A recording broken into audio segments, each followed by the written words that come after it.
పేజీలు వాళ్ళకి ఇష్టం ఉన్నవి ఉన్నాయి కాబట్టి వాటిని చూపెట్టే ప్రయత్నం చేస్తూ ఉన్నారు. రెండోది నాకు తెలియక అడుగుతా ఉన్నా, రిపోర్ట్ ఇచ్చింది సాయంత్రం, అర్ధరాత్రి ఆస్థాన మీడియాకు వెంటనే లీకులు, తెల్లారి వరకే ఈయన పాపాల భైరవుడు ఆన పాపాల భైరవుడు అని అడ్డమైన రోత వార్తలు.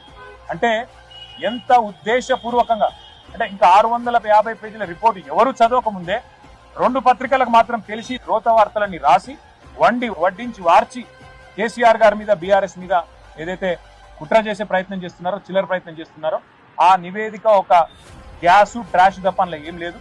మొత్తం దమ్ముంటే మొత్తం 655 పేజీల నివేదికను ప్రజల ముందు పెట్టండి, మొత్తం ట్రాన్స్పరెంట్ గా పెట్టండి. అసెంబ్లీలో ఎట్లా పెడతా అంటున్నారు కదా, ఇవాళ ఆల్రెడీ హరీష్ రావు గారు చాలా వివరంగా అన్ని విషయాలకు సమాధానం చెప్పారు. అసెంబ్లీలో పెడితే మైక్ కట్ చేయకపోతే ఈ ప్రభుత్వానికి దమ్ముంటే కాంగ్రెస్ ప్రభుత్వానికి మైక్ కట్ చేయకండి. మైక్ కట్ చేయకపోతే రాష్ట్ర ప్రజలు చూస్తారు ఎవరు నిజం చెప్తున్నారు, ఎవరు అబద్ధం చెప్తున్నారు. చీల్చి చెండాడి ఫుట్బాల్ ఆడకపోతే మమ్మల్ని